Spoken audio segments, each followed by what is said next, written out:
Mi nombre es Jazmín Chávez Azotea, soy estudiante de la Facultad de Enfermería y Obstetricia de la licenciatura de Enfermería del séptimo semestre. Este video vamos a abordar la unidad número 3 en cuidados intensivos, la cual es vigilancia y monitoreo del paciente en estado crítico con patologías cardiovasculares.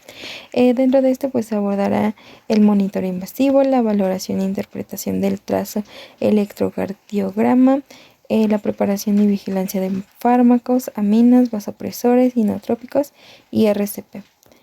Para comenzar, pues vamos a ver lo que es la hemodinamia. La hemodinamia viene de la palabra hemo, que es aparato vascular, y dinamia en movimiento, estudio dinámico del aparato vascular. La hemodinamia también se define como una técnica de diagnóstico que permite el estudio del sistema cardiovascular, las arterias, que es la arteriografía, y las venas, flebografía. La hemodinamia puede ser invasiva. Esto significa que se inyecta un contraste radiológico a través de un catéter alojado en el interior de una arteria o vena y posteriormente se adquieren resultados grabados en un cateterismo.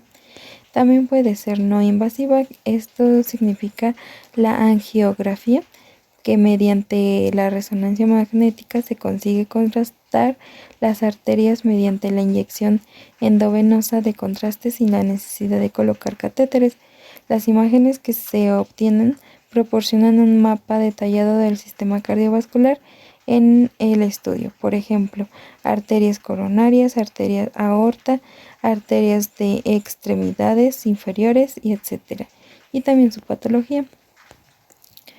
Las variables directas mediante que se obtienen directamente del paciente. Por ejemplo, la frecuencia cardíaca, las presiones sanguíneas, la presión arterial, la presión de la arteria pulmonar, presión cuña, presión venosa central y gasto cardíaco. Dentro de las variables hemodinámicas indirectas tenemos que se obtienen a partir de medidas indirectas y valoran el funcionamiento cardíaco, por ejemplo, la presión arterial media, el índice cardíaco, el volumen asistólico, la resistencia vascular sistémica, resistencia vascular pulmonar, índice de trabajo sistólico, índice de trabajo ventricular izquierdo y derecho. Aquí tenemos que el gasto cardíaco es igual a la resistencia vascular sistémica por frecuencia cardíaca. La resistencia vascular sistémica es precarga, poscarga y contractibilidad. Dentro de la monitorización significa pues estar alerta, avisar, estar frente a las alarmas que nos mantienen en alerta. Dentro de las generalidades pues es comparar los resultados con valores normales, por ejemplo la edad, el género, la línea de base del paciente. La tendencia da más información que los datos puntuales y aislados. La monitorización neurológica. Dentro de esta, pues la mayoría de enfermedades y lesiones del sistema nervioso provocan cambios funcionales característicos. Dentro de esta, pues está la escala de la Coma de Glasgow, valoración de las pupilas, oximetría cerebral y PIC. La exploración de las pupilas. En esta pues se va a observar el tamaño, la igualdad y la reactividad. Se va a observar si hay miosis, si hay medias o si hay midriasis. Dentro de las pupilas igual se va a observar la isocoria, que es cuando las pupilas están de igual tamaño. Miosis, que es la contracción excesiva de las pupilas. Midriasis, que es la dilatación excesiva de las pupilas. Y anisocoria, que son las pupilas de tamaño desiguales. Dentro del reflejo pupilar, pues es normal, pupilas que se contraen al estímulo de la luz. Volumen intracraneal nos dice que es el volumen encefálico más el volumen sanguíneo más el volumen del líquido cefalorraquídeo. Este volumen ejerce presión sobre las estructuras craneales, forma de esfera no elástica. Para un correcto funcionamiento cerebral, la PIC debe de ser constante. Si uno de los volúmenes aumenta, también aumenta la PIC. Esta presión comprime los vasos sanguíneos y las estructuras, lo que produce una disminución del flujo sanguíneo cerebral, o sea, la isquemia. Dentro de la presión intracraneana tenemos que se define como la presión medida en el interior de la cavidad craneal, que es el resultado de la interacción entre el continente cráneo y el contenido encéfalo o sangre. Monitoría multimodal. Esta es la presión intracraneana y lo normal es de 0 a 15 miligramos de mercurio, y cuando está moderada es de 20 a 40 y severa es mayor a 40 miligramos de mercurio. El flujo sanguíneo cerebral. El flujo sanguíneo se relaciona con la presión de perfusión cerebral, y esto quiere decir que la presión de perfusión cerebral es igual a la PAM menos la PIC. La presión de perfusión cerebral debe de manejarse entre 70 y 90 miligramos de mercurio. El uso de drogas vasoactivas pues puede obtener una PAM adecuada. Dentro de la monitorización de hemodinamia no invasiva son con los que podemos supervisar, evaluar y observar las condiciones generales y estados hemodinámicos de nuestros pacientes, como lo son la oximetría de pulso, la medición de la presión arterial y la PAM, frecuencia respiratoria, temperatura corporal, monitorización electrocardiográfica. Dentro de la oximetría de pulso, pues tenemos que de 95 a 99 es normal, de 91 a 94 hipoxia leve, de 86 a 90 hipoxia moderada y menor de 86 hipoxia severa. Dentro de la presión arterial media es importante, es la más importante de todas las presiones. Es la verdadera presión por la que se irriga o se nutre a los tejidos. Tenemos una fórmula que es que la PAM es igual a la presión sistólica menos la presión diastólica más la presión diastólica entre 3. Y la presión de pulso es la diferencia entre la presión sistólica y la presión diastólica. Esto significa que para obtener esta presión de pulso, vamos a la presión sistólica restarle la presión diastólica. La presión arterial media dice que los valores irrigan de 70 a 105 miligramos de mercurio en valores normales.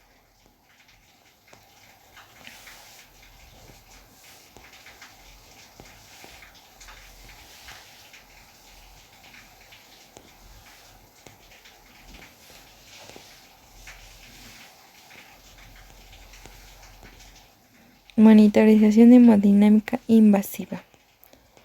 Dentro de la tensión arterial invasiva es la medición de la tensión arterial del paciente mediante un catéter insertado en la arteria radial, femoral o braquial. La cateterización se relaciona mediante la técnica de Zillder, incisión del catéter arterial, el sistema de tensión como un traductor, suero heparinizado en un presurizador para evitar el reflujo de sangre arterial debido a la presión, seda para fijar el catéter de la piel y el apósito estéril.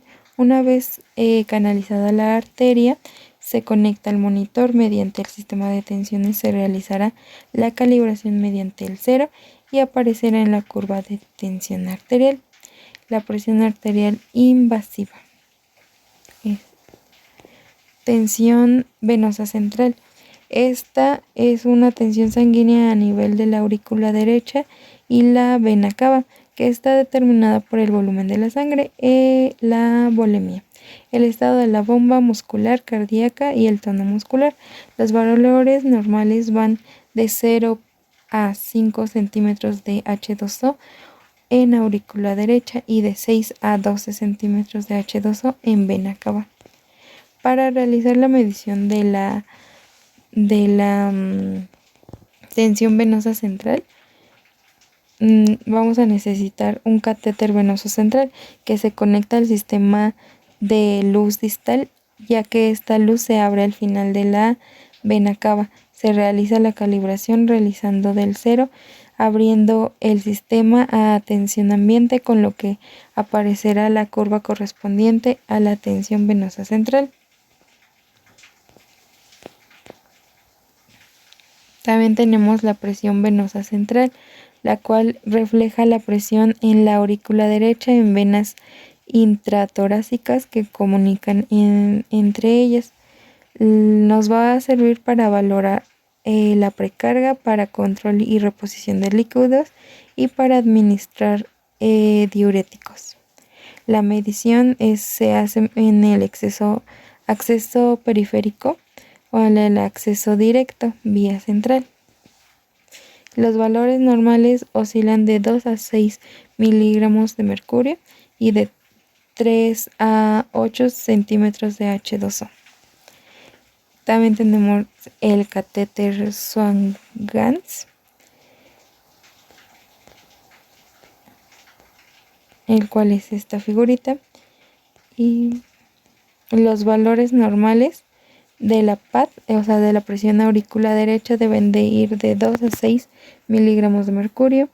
De la PCP, o sea, presión capilar pulmonar, es de 6 a 12. Y la presión ventricular derecha es de 15 a 25 sistólica o de 0 a 5 diastólica. Y la PAP, presión arterial pulmonar, es de 15 a 30 miligramos de mercurio sistólica y de 8 a 15 diastólica. También tenemos líneas y accesos venosos.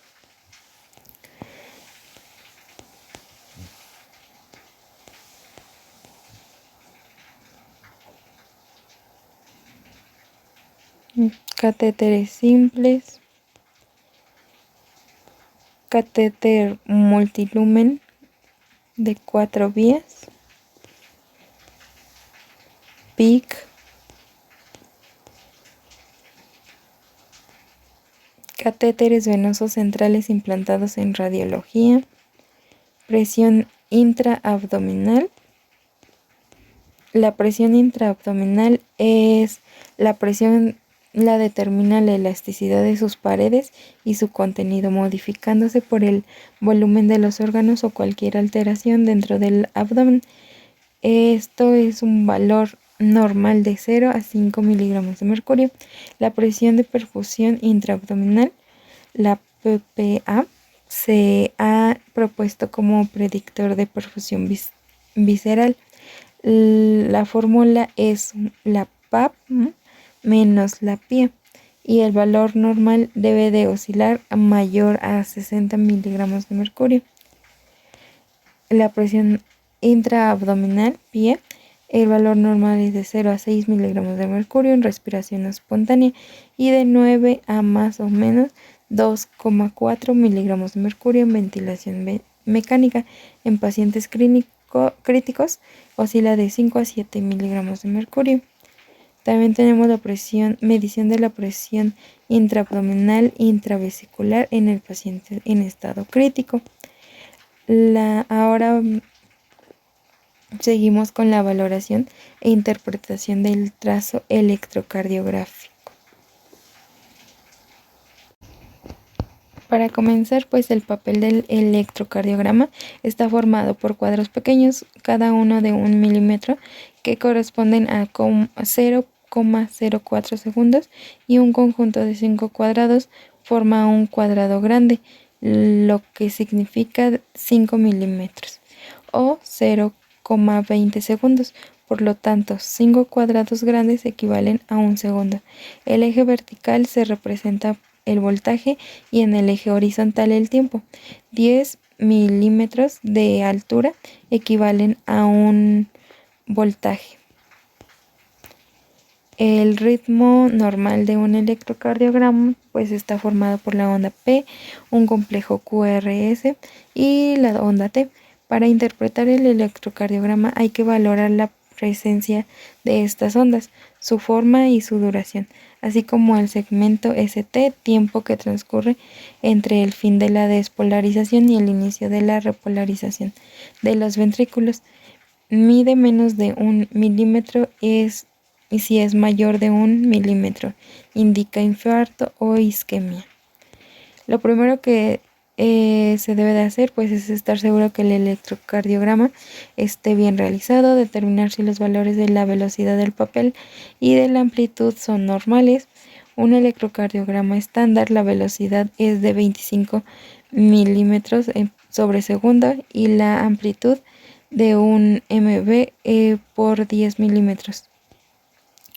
Debemos de revisar que estén registradas correctamente las 12 derivaciones y que un electrocardiograma que tenga demasiados artefactos que dificulten la lectura. En caso de que sea difícil la lectura o que el electrocardiograma esté mal realizado, se debe de repetir si fuese posible. Asumiendo que el electrocardiograma está bien realizado, comenzamos la lectura. Primero se va a leer la frecuencia cardíaca. Aquí debemos de contar el número de cuadrados grandes 5 milímetros entre los complejos QRS en el intervalo de R a R, y después vamos a contar el número de cuadrados pequeños, que sería 1 milímetro restantes. El valor de la frecuencia cardíaca es igual a 300 dividiendo entre el número de cuadros grandes más el número de cuadros pequeños multiplicado por 0.2. O sea, frecuencia cardíaca es igual 300 entre el número de cuadros grandes más 0.2 por cuadros pequeños. Después, el siguiente paso es el ritmo cardíaco. En el paso es determinar un complejo QRS si son rítmicos, y pues como lo vamos a saber, vamos a observar si los intervalos de R a R, la distancia entre dos QRS son similares. En caso de duda vamos a usar un compás o una regla, o bien pues vamos a marcar 3 QRS en una hoja en blanco y desplazar las marcas hacia los siguientes complejos QRS. Si coinciden, pues el del R a R es constante y el ritmo es regular. Después hay que valorar si el electrocardiograma está en el ritmo sinusual. Para ello debemos determinar si cada ciclo tiene una onda P producida por el nodo sinusal, enseguida siempre de un complejo QRS. Si estas condiciones se cumplen, podemos decir que el electrocardiograma es rítmico y está en ritmo sinusal. El siguiente paso es el intervalo PR. El intervalo PR se mide desde el inicio de la onda P hasta el inicio del complejo QRS, abarcando la onda P y el segmento PR. La prolongación del intervalo PR mayor de 0.20 segundos, o sea 5 cuadros pequeños, se le denomina bloqueo AB de primer grado. Posterior tenemos el intervalo QT. Se debe de medir el intervalo QT desde el inicio del complejo QRS hasta el final de la onda T.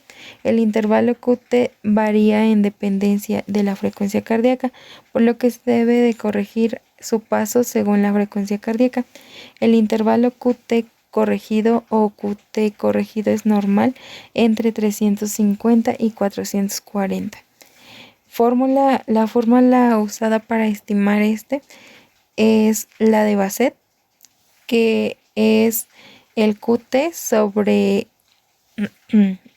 la raíz cuadrada de R. El eje eléctrico cardíaco se debe de observar si el QRS de las derivaciones 1 y ABF es positivo o negativo. Con estos datos se puede determinar si el eje cardíaco es normal o está desviado. Dentro del segmento ST, en condiciones normales es plano o isoeléctrico, aunque puede presentar pequeñas variaciones menores de 0.5 milímetros.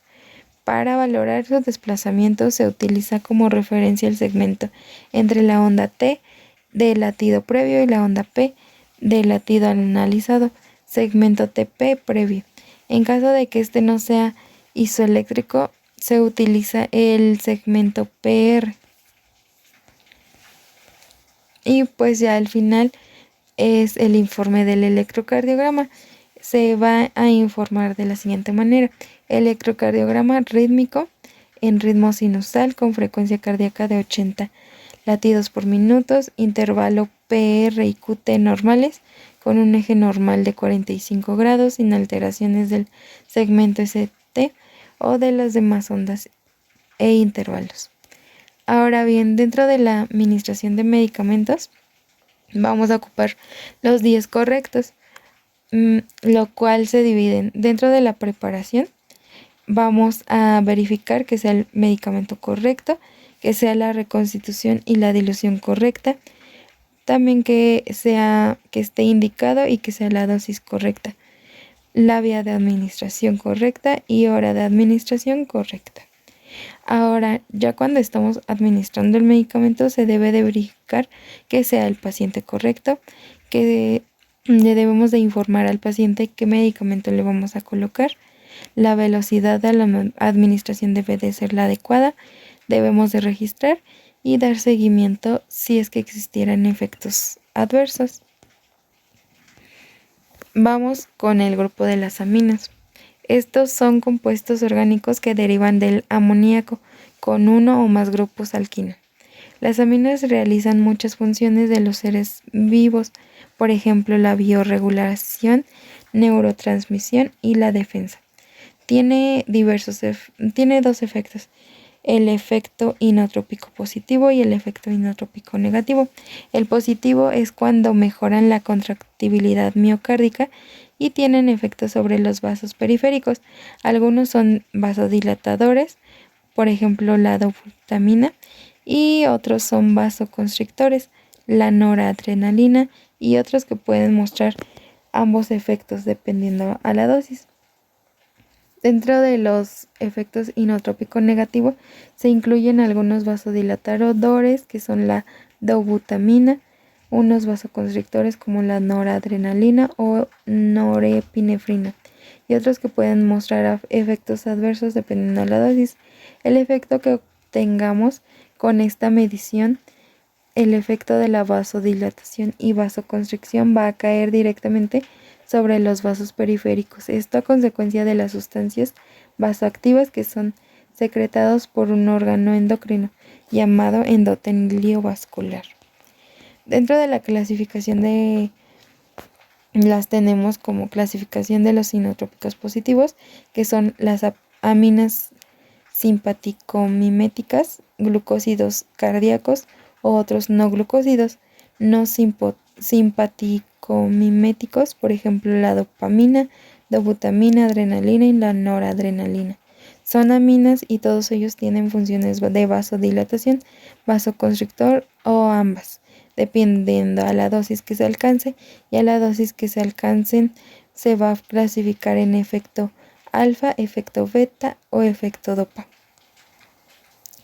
En el efecto inotrópico negativo tenemos que una de las características de la célula cardíaca, ahora llamado conotropismo positivo y negativo. El positivo acelera la frecuencia cardíaca, el negativo disminuye la frecuencia cardíaca. El efecto que va a tener una amina sobre nuestro organismo es dependiendo de los receptores.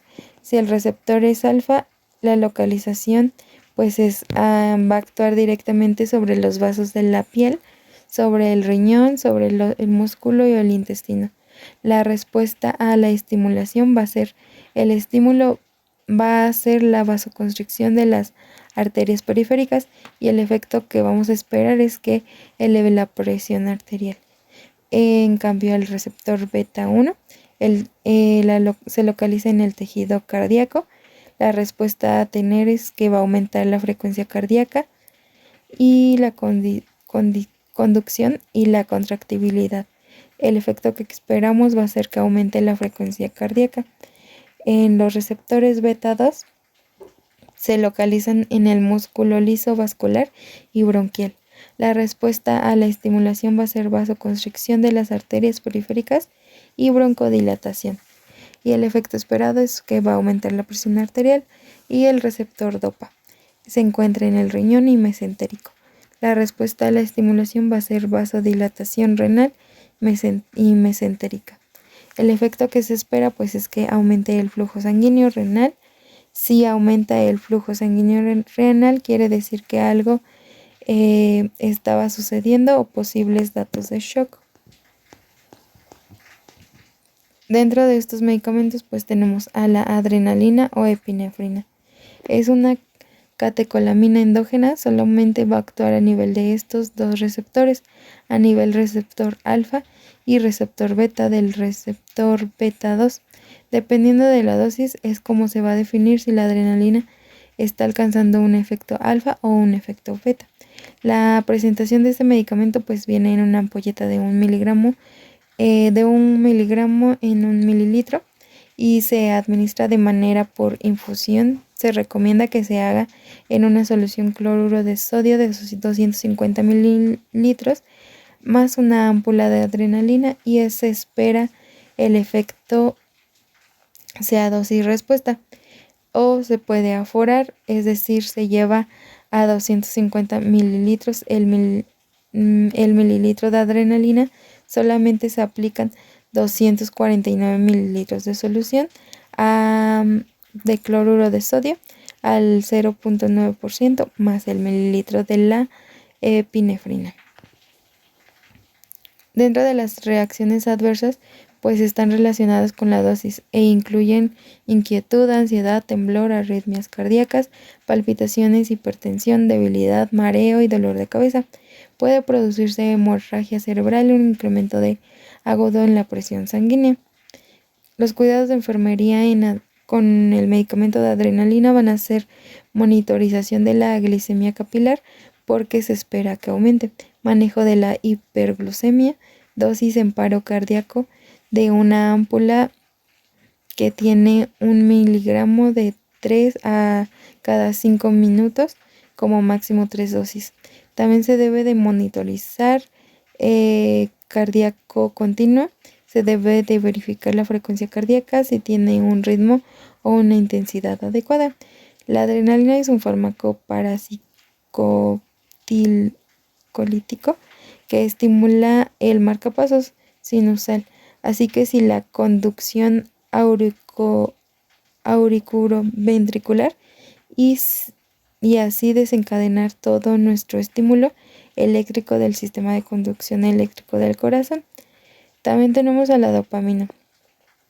La dopamina va a estimular los receptores adrenérgicos del sistema nervioso simpático. Esto va a acelerar el corazón o acelerar la frecuencia cardíaca parasimpático. Reduce la frecuencia cardíaca, actúa sobre los receptores dopaminérgicos con los lechos vasculares renales. La dopamina se pasa con glucosado al 5%. Se ha demostrado que mantiene la solución estable, solución de cloruro del 0,9%. La vasodilatación renal va a aumentar la tasa de filtración glomerular, por lo tanto va a aumentar la excreción de sodio y el volumen de la orina. El uso de la dopamina con efectos dopaminérgicos a 3 miligramos por kilogramo por minuto es aumentar el flujo sanguíneo renal para favorecer la excreción de sodio y de agua en forma de orina. 125 mililitros que minuto por hora y se va a determinar la tasa de filtración glomerular, asegurando que han tenido depuración de creatinina, y la depuración de creatinina se saca con una recolección de orina de 24 horas. Las reacciones adversas de este medicamento es que el sistema vascular va a impactar sobre arritmias ventriculares a dosis muy altas, latidos ectópicos, bradicardias, angina de pecho, palpitaciones, anormalidades en la conducción cardíaca.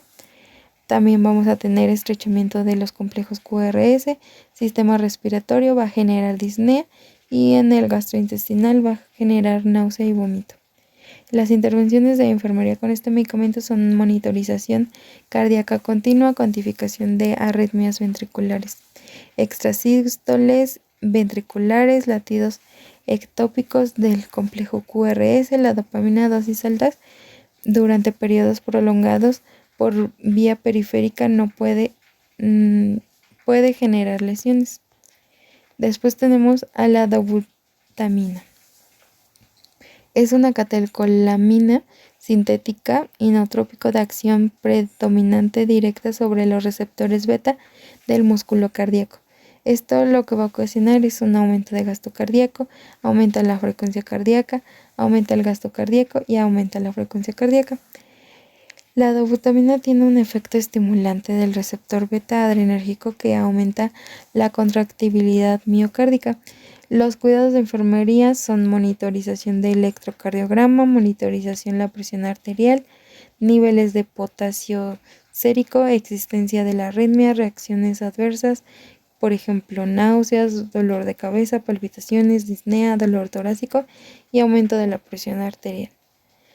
También tenemos a la noradrenalina, la cual también es llamada norepinefrina. Cuando es sintética es una catecolamina con doble función como hormonas y neurotransmisor. Actúa sobre los receptores beta 1 adrenérgicos. La dosis inicial es administrada a una velocidad de 8 a 12 miligramos por minuto, cuando la velocidad de administración para establecer o mantener la presión arterial deseada. Las reacciones adversas que puede tener son la vasoconstricción. Se debe de pasar con solución glucosada al 5%, no se pasa por vía periférica. El uso prolongado de dosis elevadas de norepinefrina puede disminuir el gasto cardíaco por reducción del retorno sanguíneo debido al aumento de las resistencias vasculares periféricas. También debemos de identificar la uresis del paciente, aniuria, flujo urinario normal de acuerdo a los kilogramos de peso, la incompatibilidad de las sales de hierro, álcalis o bicarbonato. Ahora llegamos a la reanimación cardiopulmonar en enfermería. El personal de salud con valores debe de tener valores profesionales. Se debe de realizar con profesionalismo las tareas que corresponden al puesto sin descuidar las que se han recomendado explícitamente. Se debe de estar dispuesta a aprender y ampliar los conocimientos que se obtengan de los mismos a través de la capacitación para mejorar el desempeño de las actitudes que tienen encomendadas. Se debe de reconocer las propias limitaciones y pedir ayuda cada vez que se tenga una duda o que el enfermo requiera atención especial. Se debe de atender de manera cálida y humana al usuario del servicio y se debe de brindar con mesura, prudencia y calidez del usuario y familiar la información que solicita, respetando la dignidad. Ahora bien, la definición de RCP es el conjunto de maniobras que se aplican en una persona para suplir de una manera activa la función de bombeo de la sangre que se realiza al corazón. En estas condiciones normales, a través de compresiones cardíacas externas y respiraciones. Tenemos la cadena de supervivencia. La cadena de supervivencia son acciones encaminadas a disminuir la mortalidad en situaciones de compromiso vital, según la AJA en 2010. La cadena de supervivencia es esta, la cual vamos a ver a continuación.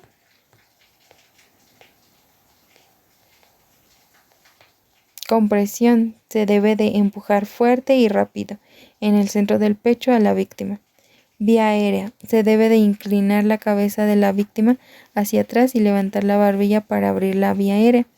Y la respiración. Se debe de dar respiración artificial.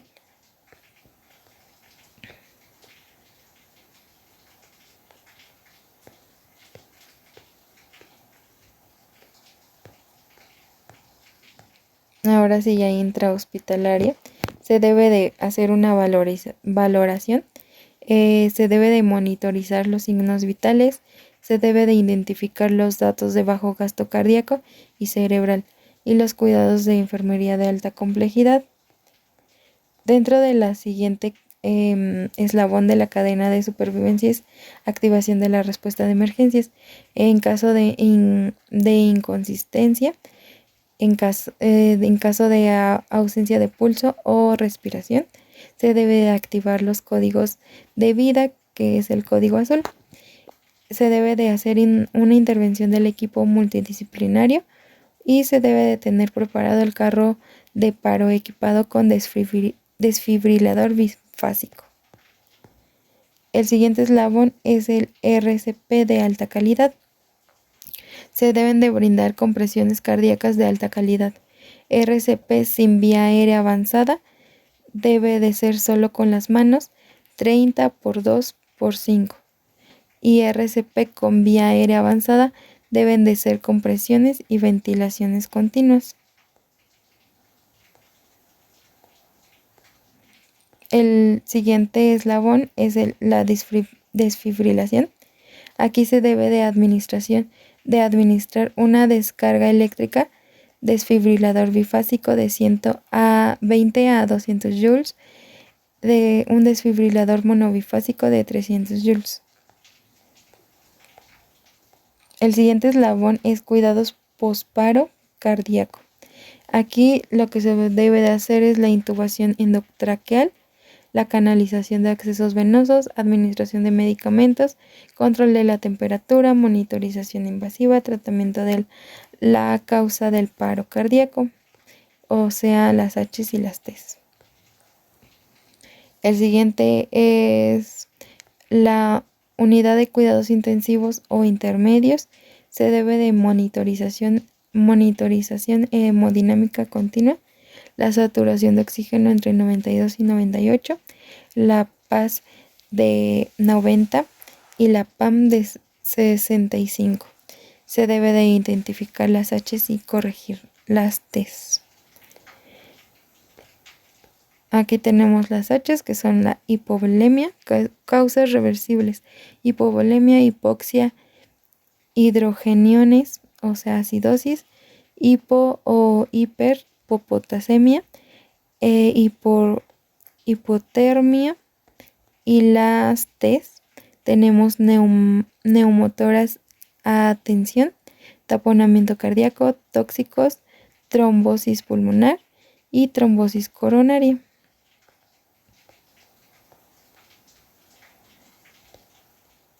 Se debe de evitar a toda costa la hiperoxemia, la hipoxemia y la hipotensión.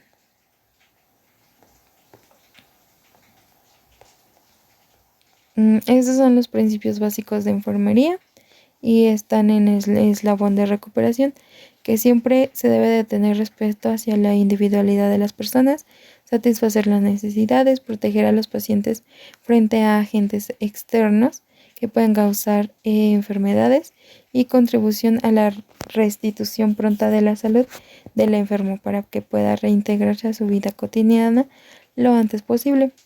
Rehabilitación multimodal. Se va a observar las secuelas físicas, neurológicas, cardiopulmonares y cognitivas. Se debe de hacer una planificación del tratamiento médico, o sea, el plan de alta, y dentro de la rehabilitación y expectativas de regreso de la vida cotidiana y laboral para los pacientes y también para sus cuidadores. Se debe de valorar la ansiedad, la depresión, el estrés postraumático y la valoración de la fatiga. Este es el esquema de la AJA, que dice que se debe de iniciar la RCP, se debe de administrar oxígeno y se debe de conectar el monitor desfibrilador. Ahora, lo que sigue es si el ritmo es desfibrilable. Si la respuesta es que sí, se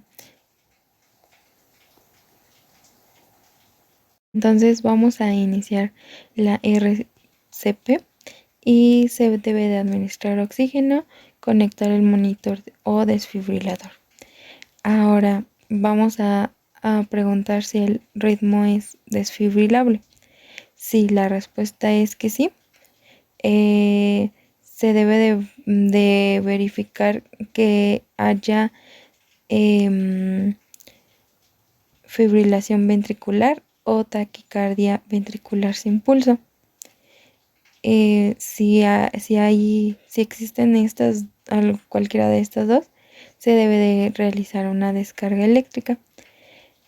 El siguiente paso es, si no responde, se debe de administrar se deben de hacer 2 minutos de RCP y se debe de obtener un acceso intravenoso.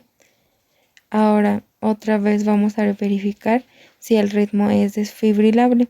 Si la respuesta es que sí, se debe de hacer otra descarga y después de la descarga se vuelven a hacer 2 minutos de RCP. Se administra adrenalina cada 3 a 5 minutos. Se debe de considerar ya la probabilidad de usar un dispositivo de manejo avanzado para la vía aérea, capnografía. Ahora, si el ritmo sigue siendo desfibrilable, se va a realizar otra descarga eléctrica y se deben de hacer 2 minutos de RCP.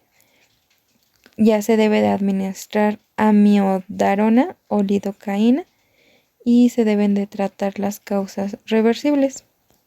Ahora bien, si la respuesta después de la primera descarga después de la primera descarga se hacen 2 minutos de RCP.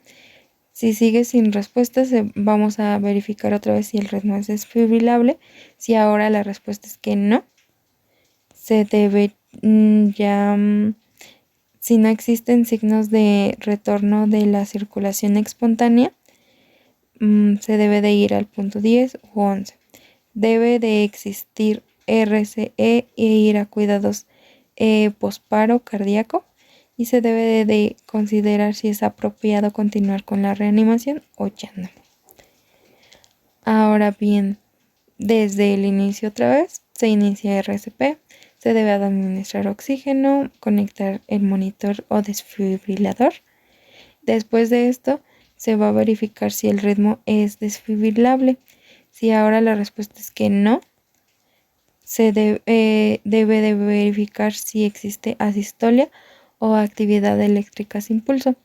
Si existe cualquiera de estas dos, se debe de administrar adrenalina lo antes posible. Después de administrar la adrenalina, se deben de hacer 2 minutos de RCP. Debemos de obtener accesos intravenosos. Se debe de administrar adrenalina de 3 a 5 minutos. Se debe de considerar la probabilidad de usar un dispositivo para el manejo avanzado de la vía aérea y capnografía. Ahora, después de esto, vamos a verificar otra vez si el ritmo es desfibrilable. Si la respuesta es que no, se debe de hacer otros 2 minutos de RCP y ahora se van a tratar las causas reversibles. Después de estos 2 minutos, vamos a volver a verificar si el ritmo es desfibrilable o no. Si ahora la respuesta es que no, va a lo mismo. Si existe RCE, se debe de ir ya a cuidados posparo cardíaco y se debe de considerar si es apropiado continuar con la reanimación. Ahora, desde el inicio otra vez, ¿no? Se debe de, si hay asistolia o actividad eléctrica sin pulso, pues se administra adrenalina, ya dijimos, lo antes posible. Después de eso se vuelven a hacer otros 2 minutos de RCP. Se debe de obtener accesos intravenosos y administrar adrenalina cada 3 a 5 minutos. Se debe de considerar la posibilidad de usar un dispositivo para el manejo avanzado de la vía aérea, capnografía. Ahora, después de esto, vamos a verificar si el ritmo es desfibrilable o no. Ahora si la respuesta es que sí, vamos a ir al punto 5 o 7.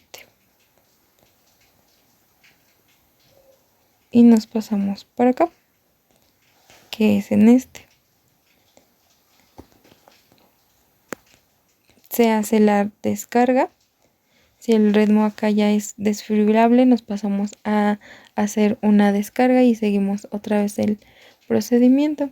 Descarga, 2 minutos de RCP, se debe de administrar ahora adrenalina, 3 a 5 minutos. Considerar la posibilidad de usar un dispositivo para la vía aérea. Y otra vez vamos a verificar si el ritmo es desfibrilable o no.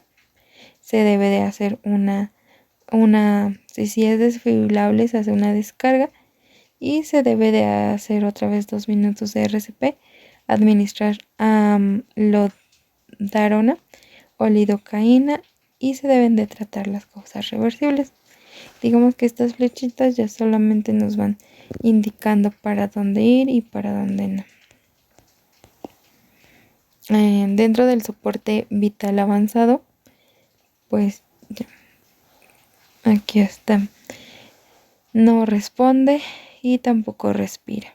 Se debe de llamar al equipo de resucitación, que en resumen ya dijimos que se debe de activar el código azul, pero no se debe de dejar solo al paciente en ningún momento.